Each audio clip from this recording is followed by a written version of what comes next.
ಜಾಕಿ ಚಾನ್ ಪೂರ್ಣ ಹೆಸರು ಚಾನ್ Kong song. April 7, 1954ರಂದು ಹಾಂಗ್ಕಾಂಗ್ನಲ್ಲಿ ಜನಿಸಿದ ಒಬ್ಬ ಪ್ರಸಿದ್ಧ ನಟ, ನಿರ್ದೇಶಕ, ಸಾಹಸ ಕಲಾವಿದ, ನಿರ್ಮಾಪಕ ಮತ್ತು ಗಾಯಕ. ಅವರ ಅಪಾಯಕಾರಿ ಸಾಹಸಗಳು ಮತ್ತು ಹಾಸ್ಯಮಯವಾದ ಕುಂಗ್ ಫೂ ಚಿತ್ರಗಳು ಅವರನ್ನು ಏಷ್ಯಾದಲ್ಲಿ ಮತ್ತು ಅಮೆರಿಕಾದಲ್ಲಿ ದೊಡ್ಡ ತಾರೆಯನ್ನಾಗಿ ಮಾಡಿದೆ. ಅವರು ಇಡೀ ವಿಶ್ವದಲ್ಲಿ ಪ್ರಭಾವಶಾಲಿ ಮತ್ತು ಜನಪ್ರಿಯ ಕಲಾವಿದರಲ್ಲಿ ಒಬ್ಬರು. ಆರಂಭಿಕ ಜೀವನ ಮತ್ತು ವೃತ್ತಿಜೀವನ. ಬಾಲ್ಯ ಮತ್ತು ತರಬೇತಿ. ಜಾಕಿ ಚಾನ್ ಬಡ ಕುಟುಂಬದಲ್ಲಿ ಜನಿಸಿದರು. ಅವರ ಪೋಷಕರು ಚಾರ್ಲ್ಸ್ ಮತ್ತು ಲೀಲಿ ಚಾನ್ ಫ್ರೆಂಚ್ ರಾಯಭಾರ ಕಚೇರಿಯಲ್ಲಿ ಅಡುಗೆಯವರು ಮತ್ತು ಮನೆಯ ಸೇವಕರಾಗಿದ್ದರು. ತಮ್ಮ ಬಾಲ್ಯದಲ್ಲಿ ಜಾಕಿ ಚಾನ್ ತುಂಬಾನೇ ಚಟುವಟಿಕೆ ಹೊಂದಿದ್ದರು, ಇದರಿಂದಾಗಿ ಅವರ ತಂದೆ ಅವರನ್ನು ಚೀನಾ ಡ್ರಾಮಾ ಅಕಾಡೆಮಿಗೆ ಸೇರಿಸಿದರು. ಇಲ್ಲಿ ಅವರು ಗಾಯನ, ನಟನೆ, ನೃತ್ಯ ಮತ್ತು ಕುಂಗ್ ಫೂ ಅನ್ನು ಕಲಿತರು. ಇದೇ ಸಮಯದಲ್ಲಿ ಅವರು 7 ಲಿಟಲ್ ಫಾರ್ಚೂನ್ಸ್ ಎಂಬ ಗುಂಪಿನ ಭಾಗವಾದರು. ಸಾಹಸ ಕಲಾವಿದರಾಗಿ 1970ರ ದಶಕದ ಆರಂಭದಲ್ಲಿ ಜಾಕಿ ಚಾನ್ ಸಾಹಸ ಕಲಾವಿದರಾಗಿ ಹಾಂಗ್ಕಾಂಗ್ ಚಲನಚಿತ್ರೋದ್ಯಮಕ್ಕೆ ಪ್ರವೇಶಿಸಿದರು. ಅವರು ಬ್ರೂಸ್ ಲೀ ನಟಿಸಿದ ಫಿಸ್ಟ್ ಆಫ್ ಫ್ಯೂರಿ 1972 ಮತ್ತು ಎಂಟರ್ ದಿ ಡ್ರ್ಯಾಗನ್ 1973 ಚಿತ್ರಗಳಲ್ಲಿ ಕೆಲಸ ಮಾಡಿದರು. ಬ್ರೂಸ್ ಲೀ ನಂತರದ ಸವಾಲು. ಬ್ರೂಸ್ ಲೀ ಅವರ ಹಠಾತ್ ಮರಣದ ನಂತರ ಅವರನ್ನು ಕುಂಗ್ ಫೂ ಚಿತ್ರಗಳ ಮುಂದಿನ ಸೂಪರ್ ಸ್ಟಾರ್ ಆಗಿ ಪರಿಗಣಿಸಲಾಯಿತು. ಆದರೆ ಅವರು ತಮ್ಮದೇ ಆದ ವಿಶಿಷ್ಟ ಶೈಲಿಯನ್ನು ಬೆಳೆಸಿಕೊಂಡರು. ಕುಂಗ್ ಫೂ ಅನ್ನು ಹಾಸ್ಯಮಯವಾಗಿ, ತಮಾಷೆಯಾಗಿ ತೋರಿಸಿ ಹೊಸ ಮಾರ್ಗವನ್ನು ಕಂಡುಕೊಂಡರು.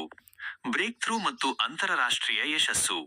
ಡ್ರಂಕನ್ ಮಾಸ್ಟರ್ 1978ರಲ್ಲಿ ಬಿಡುಗಡೆಯಾದ snake in the eagles shadow ಮತ್ತು ಡ್ರಂಕನ್ ಮಾಸ್ಟರ್ ಚಿತ್ರಗಳು ಅವರ ಹಾಸ್ಯ ಮತ್ತು ಸಾಹಸಮಯ ಶೈಲಿಯನ್ನು ಪ್ರದರ್ಶಿಸಿದವು. ಡ್ರಂಕನ್ ಮಾಸ್ಟರ್ ಚಲನಚಿತ್ರವು ಅವರಿಗೆ ದೊಡ್ಡ ಯಶಸ್ಸನ್ನು ತಂದುಕೊಟ್ಟಿತು. ಹಾಲಿವುಡ್ ಪ್ರವೇಶ. 1980ರ ದಶಕದಲ್ಲಿ ಜಾಕಿ ಚಾನ್ ಹಾಲಿವುಡ್ಗೆ ಕಾಲಿಟ್ಟರು.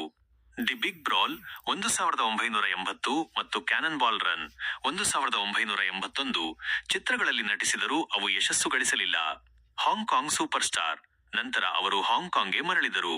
ಅಲ್ಲಿ ಅವರು ಪ್ರಾಜೆಕ್ಟ್ ಎ 1983, ಪೊಲೀಸ್ ಸ್ಟೋರಿ 1985 ಮತ್ತು ರಂಬಲ್ ಇನ್ ದಿ ಬ್ರಾಂಕ್ಸ್ 1995 ನಂತಹ ಚಿತ್ರಗಳ ಮೂಲಕ ದೊಡ್ಡ ಮಟ್ಟದ ಯಶಸ್ಸನ್ನು ಸಾಧಿಸಿದರು.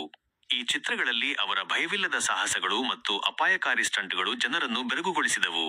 ರಶ್ ಅವರ್ 1998ರಲ್ಲಿ ಬಿಡುಗಡೆಯಾದ ರಶ್ ಅವರ್ ಚಿತ್ರದ ಮೂಲಕ ಜಾಕಿ ಚಾನ್ ಅಮೆರಿಕಾದಲ್ಲಿ ದೊಡ್ಡ ತಾರೆಯಾದರು. ಕ್ರಿಸ್ ಟಕರ್ ಜೊತೆಗಿನ ಅವರ ಹಾಸ್ಯಭರಿತ ಪಾತ್ರವು ಪ್ರೇಕ್ಷಕರಿಗೆ ತುಂಬಾ ಇಷ್ಟವಾಯಿತು. ಈ ಚಿತ್ರದ ಯಶಸ್ಸು ಅವರಿಗೆ ರಶ್ ಅವರ್ 2 ಮತ್ತು ರಶ್ ಅವರ್ 3 ಸೇರಿದಂತೆ ಹಲವು ಹಾಲಿವುಡ್ ಯೋಜನೆಗಳಿಗೆ ದಾರಿ ಮಾಡಿಕೊಟ್ಟಿತು. ವೈಯಕ್ತಿಕ ಜೀವನ. ಮದುವೆ ಮತ್ತು ಮಕ್ಕಳು. ಜಾಕಿ ಚಾನ್ 1982ರಲ್ಲಿ ತೈವಾನೀಸ್ ನಟಿ ಜೋನ್ ಲಿನ್ ಅವರನ್ನು ಮದುವೆಯಾದರು. ಅವರಿಗೆ ಜೇಸಿ ಚಾನ್ ಎಂಬ ಮಗನಿದ್ದಾನೆ. ಪರೋಪಕಾರ. ಜಾಕಿ ಚಾನ್ ಒಬ್ಬ ದೊಡ್ಡ ಪರೋಪಕಾರಿ ವ್ಯಕ್ತಿ. ಅವರು ಹಲವಾರು ದತ್ತಿ ಸಂಸ್ಥೆಗಳನ್ನು ನಡೆಸುತ್ತಾರೆ. ಜಾಕಿ ಚಾನ್ ಚಾರಿಟಬಲ್ ಆರ್ಗನೈಸೇಷನ್ 1998 ಅನ್ನು ಸ್ಥಾಪಿಸಿದರು. ಯುನಿಸೆಫ್ನ ಸದ್ಭಾವನಾ ರಾಯಭಾರಿಯಾಗಿಯೂ ಅವರು ಕೆಲಸ ಮಾಡಿದ್ದಾರೆ. ಜಾಕಿ ಚಾನ್ ಇಡೀ ವಿಶ್ವದಲ್ಲಿ ಪ್ರಭಾವಶಾಲಿ ವ್ಯಕ್ತಿಯಾಗಿ ಉಳಿದಿದ್ದಾರೆ.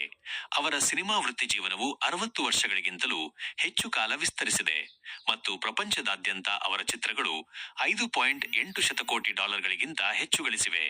2016ರಲ್ಲಿ ಚಲನಚಿತ್ರೋದ್ಯಮಕ್ಕೆ ಅವರ ಕೊಡುಗೆಗಳಿಗಾಗಿ ಅವರಿಗೆ ಗೌರವ ಆಸ್ಕರ್ ಪ್ರಶಸ್ತಿಯನ್ನು ನೀಡಲಾಯಿತು.